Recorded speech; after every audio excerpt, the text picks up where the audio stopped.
ओम शांति। 6 दिसंबर 2024 के बाबा के मधुर महावाक्य। बाबा कहे, मीठे बच्चे, तुम अभी पुरुषोत्तम संगम युग पर हो। तुम्हें यहाँ रहते नई दुनिया को याद करना है और आत्मा को पावन बनाना है। तुम अभी पुरुषोत्तम संगम युग पर हो। तुम्हें यहाँ रहते नई दुनिया को याद करना है और आत्मा को पावन बनाना है। प्रश्न: बाप ने तुम्हें ऐसी कौन सी समझ दी है जिससे बुद्धि का ताला खुल गया है? बाप ने तुम्हें ऐसी कौन सी समझ दी है जिससे बुद्धि का ताला खुल गया है? उत्तर: बाप ने इस बेहद अनादि ड्रामा की ऐसी समझ दी है जिससे बुद्धि पर जो गोदरेज का ताला लगा था वह खुल गया। पत्थर बुद्धि से पार्श्व बुद्धि बन गए। बाप ने समझ दी है कि इस ड्रामा में हर एक एक्टर का अपना अपना अनादि पाठ है। जिसने कल पहले जितना पढ़ा है वह अभी भी पढ़ेंगे, पुरुषार्थ कर अपना वर्षा लेंगे। ओम शांति। रूहानी बच्चों प्रति रूहानी बाप बैठ समझाते हैं, जब से बाप बना तब से ही टीचर भी बना। टीचर भी है तब से सदगुरु के रूप में शिक्षा भी दे रहे हैं। ये तो बच्चे समझते ही हैं, जबकि वह बाप टीचर गुरु है तो छोटा बच्चा तो नहीं है ना। ऊंच से ऊंच है, बड़े से बड़ा है। बाप जानते हैं ये सब मेरे बच्चे हैं। ड्रामा अनुसार पुकारा भी है कि आकर के हमको पावन दुनिया में ले चलो, परंतु समझते कुछ नहीं है। अभी तुम समझते हो पावन दुनिया सत्य को, पति दुनिया कलयुग को कहा जाता है। कहते भी हैं आकर के हमको रावण की जेल से लिबरेट कर, दुखों से छुड़ाकर अपने शांतिधाम सुखधाम में ले चलो। नाम दोनों अच्छे हैं, मुक्ति जीवन मुक्ति, वह शांतिधाम सुखधाम। सिवाय तुम बच्चों के और कोई की बुद्धि में नहीं है कि शांतिधाम कहाँ है और सुखधाम कहाँ होता है। बिल्कुल ही बेसमझ है। तुम्हारी एम ऑब्जेक्ट ही समझदार बनने की है। बेसमझों के लिए एम ऑब्जेक्ट होती है ऐसा समझदार बनना है, सभी को सिखलाना है। ये है एम ऑब्जेक्ट। मनुष्य देवता बनना, ये है ही मनुष्यों की सृष्टि, वह है देवताओं की सृष्टि। सतयुग में है देवताओं की सृष्टि तो जरूर मनुष्यों की सृष्टि कलयुग में होगी। अब मनुष्य देवता बनना है तो जरूर पुरुषोत्तम संगम युग भी होगा। वह है देवताएं, ये है मनुष्य। देवता है समझदार, बाप ने ही ऐसा समझदार बनाया है। बाप जो विश्व का मालिक है, बल मालिक बनता नहीं है परंतु गाया जाता है ना। बेहद का बाप, बेहद का जो सुख देता है। बाप जो विश्व का मालिक है, बेहद का बाप बेहद का सुख देने वाला है। बेहद का सुख होता ही है नई दुनिया में और बेहद का दुख होता है पुरानी दुनिया में। देवताओं के चित्र भी तुम्हारे सामने हैं, उन्हों का भी गायन ही है। आजकल तो 5 भूतों को भी पूछते रहते। अभी बाप तुमको समझाते हैं, तुम हो पुरुषोत्तम संगम युग पर, तुम्हारे में भी नंबरवार पुरुषार्थ अनुसार जानते हैं। हमारी एक टांग स्वर्ग में है, एक टांग नरक में है। रहती यहाँ है परंतु बुद्धि नई दुनिया में है, और जो नई दुनिया में ले जाते हैं उनको याद करना है। बाप की याद से तुम पवित्र बनते हो, ये शिव बाबा बैठ समझाते हैं। शिव जयंती मनाते तो जरूर है, परंतु शिव बाबा कब आया, क्या आकर किया, ये कुछ भी पता नहीं है। शिवरात्रि मनाते हैं और श्री कृष्ण की जयंती मनाते हैं। वही अक्षर जो श्री कृष्ण के लिए कहते हैं वह शिव बाबा के लिए तो नहीं कहेंगे, इसलिए उनके फिर शिवरात्रि कहते हैं। अर्थ कुछ नहीं समझते। तुम बच्चों को तो अर्थ समझाया जाता है। अथाह दुख है कलयुग में, अंत में फिर अथाह सुख होते हैं सतयुग में। ये तुम बच्चों को अभी ज्ञान मिला है। तुम आदि मध्यंत को जानते हो। जिन्होंने कल पहले पढ़ा वही अब पढ़ेंगे। जिसने जो पुरुषार्थ किया होगा वही करने लगेंगे और ऐसा ही पदवी भी पाएंगे। तुम्हारी बुद्धि में पूरा चक्कर है, तुम ही ऊंच से ऊंच पदवी पाते हो, फिर तुम उतरते भी ऐसे हो। बाप ने समझाया है ये जो भी मनुष्यों की आत्मा है, माला है ना, सब नंबरवार आती है। हर एक एक्टर को अपना अपना पार्ट मिला हुआ है।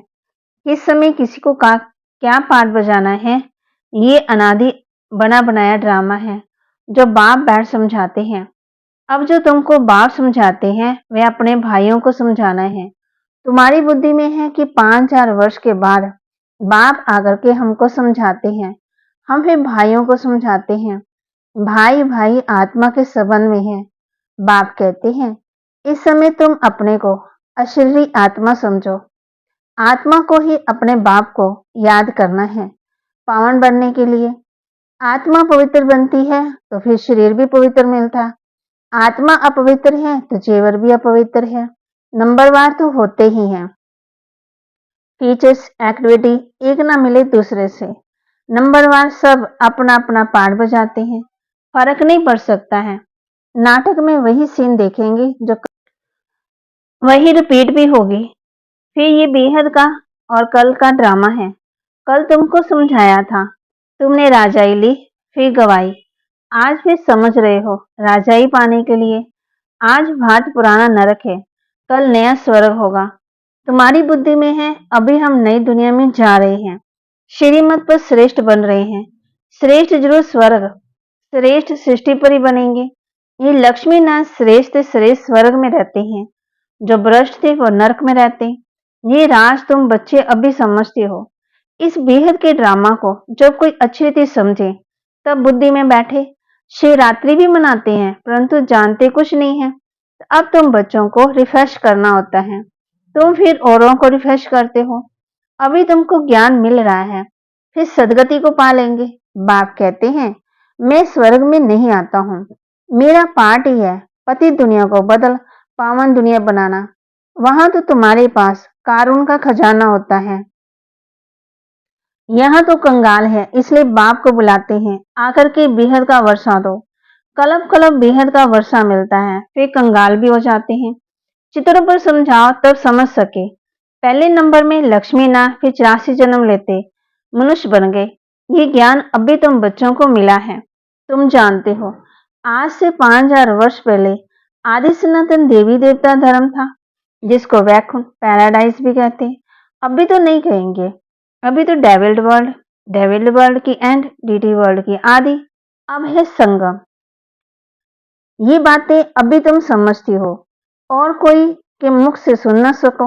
बाप ही आकर के इनका मुख लेते हैं। मुख किसका लेंगे समझते नहीं है। बाप की सवारी किस पर होगी? जैसे तुम्हारी आत्मा की इस शरीर पर सवारी है। शिव बाबा को अपनी सवारी तो है ही नहीं, तो उनको मुख जरूर चाहिए, नहीं तो राजयोग कैसे सिखाएं? प्रेरणा से तो नहीं सीखेंगे। तो ये सब बातें दिल में नोट करनी है। परमात्मा की बुद्धि में सारी नॉलेज है ना, तुम्हारी भी बुद्धि में ही बैठना चाहिए। ये नॉलेज बुद्धि से धारण करनी है। कहाँ भी जाता है तुम्हारी बुद्धि ठीक है ना। बुद्धि आत्मा में रहती है, आत्मा ही बुद्धि से समझ रही है। तुम्हारी पत्थर बुद्धि किसने बनाई? अब भी तुम समझते हो रावण ने हमारी बुद्धि क्या बना दी। कल तुम ड्रामा को नहीं जानते थे, बुद्धि को एकदम गोदरेज का ताला लगा हुआ है। गॉड फादर तो आता है ना, बाप जो बुद्धि देते हैं वे बदलकर पत्थर बुद्धि हो जाती है। फिर बाप आकर के ताला खोलते हैं। सतयुग में है ही पार्श बुद्धि। बाप आकर के सबका कल्याण करते हैं। नंबरवार सबकी बुद्धि खुलती है, फिर एक दो के पीछे आते रहते हैं। ऊपर में तो कोई रह ना सके, पति तो वहां रह नहीं सके। बाप पावन बनाकर पावन दुनिया में ले जाते हैं। वहां सब पावन आत्मा रहती है, वह है निराकारी सृष्टि। तुम बच्चों को अभी सब मालूम पड़ा है, इसलिए अपना घर भी जैसे बहुत नजदीक दिखाई पड़ता है। तुम्हारे घर में बहुत प्यार है, तुम्हारे जैसा प्यार तो कोई का है ही नहीं। तुम्हारे में भी नंबरवार है। जिनका बाप के साथ लव है उनका घर के साथ भी लव है। मुरब्बी बच्चे होते हैं, तुम समझते हो।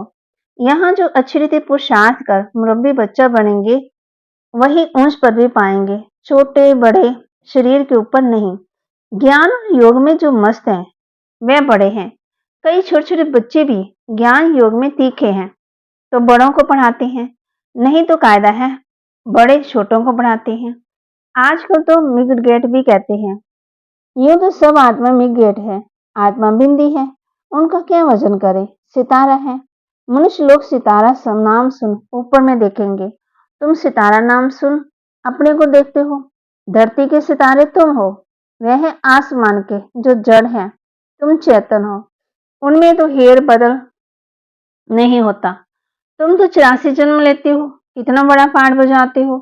पाठ बजाते बजाते चमक डल हो जाती है, बैटरी डिस्चार्ज हो जाती है। फिर बाप आकर के भिन्न भिन्न प्रकार से समझाते हैं, क्योंकि तुम्हारी आत्मा उझाई हुई है। ताकत जो भरी थी ना, वह खलास हो गई। अब फिर बाप द्वारा ताकत भरते हैं। तुम अपनी बैटरी चार्ज कर रहे हो। इसमें माया भी बहुत विघ्न डालती है। बैटरी चार्ज करने नहीं देती। तुम चेतन बैटरियां हो। जानती हो, बाप के साथ योग लगाने से हम सतो प्रधान बनेंगे। अभी तमो प्रधान बने हैं। उस हद की पढ़ाई और इस बेहद की पढ़ाई में बहुत फर्क है। कैसे नंबरवार सब आत्माएं ऊपर से आती, फिर अपने समय पर पाठ बजाने आती हैं। सबको अपना अविनाशी पाठ मिला हुआ है। तुमने ये 84 का पाठ कितनी बार बजाया है? तुम्हारी बैटरी कितनी बार चार्ज और डिस्चार्ज हुई है? जब जानते हो हमारी बैटरी डिस्चार्ज है, तो फिर चार्ज करने में देरी क्यों करनी है? परंतु माया बैटरी चार्ज करने नहीं देती। माया बैटरी चार्ज करना तुमको भुला देती है। घड़ी घड़ी बैटरी डिस्चार्ज करा देती है। कोशिश करते हो बाप को याद करने की, परंतु कर नहीं सकते। तुम्हारे में जो बैटरी चार्ज कर सतो प्रधान बन नजदीक आते हैं, उनसे भी कभी कभी माया गफलत कराए बैटरी डिस्चार्ज कर देती है।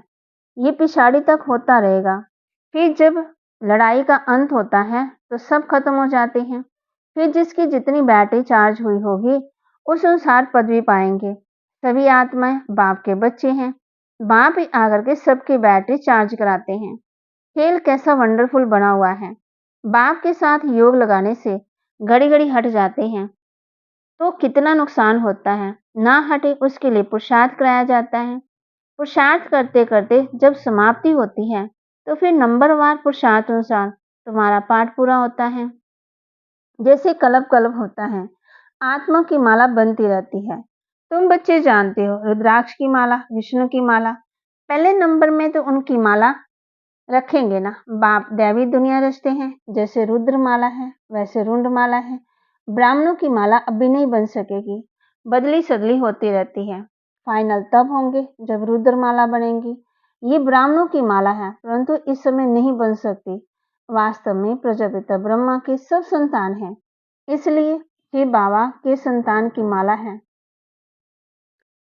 विष्णु की भी माला कहेंगे। तुम ब्राह्मण बनते हो, तो ब्रह्मा की और शिव की माला चाहिए। ये सारा ज्ञान तुम्हारी बुद्धि में नंबरवार है। सुनते तो सभी हैं, परंतु कोई का उस समय ही कानों से निकल जाता है।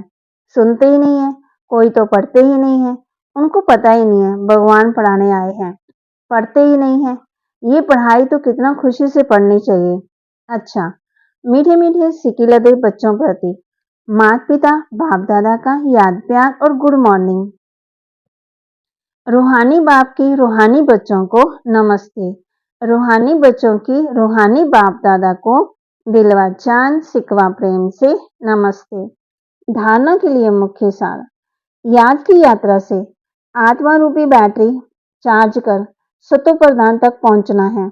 ऐसी कोई गफलत नहीं करनी है जो बैटरी डिस्चार्ज हो जाए।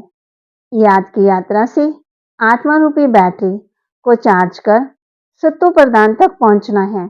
ऐसी कोई गफलत नहीं करनी है जो बैटरी डिस्चार्ज हो जाए। मुरब्बी बच्चा बनने के लिए बाप के साथ साथ घर से भी लव रखना है। मुरब्बी बच्चा बनने के लिए बाप के साथ घर से भी लव रखना है। ज्ञान और योग में मस्त बनना है। बाप जो समझाते हैं, वे अपने भाइयों को भी समझाना है। बाप जो समझाते हैं, वे अपने भाइयों को भी समझाना है। वरदान। एक बाप को अपना संसार बनाकर सदा एक ही आकर्षण में रहने वाले कर्म बंधन मुक्त भव।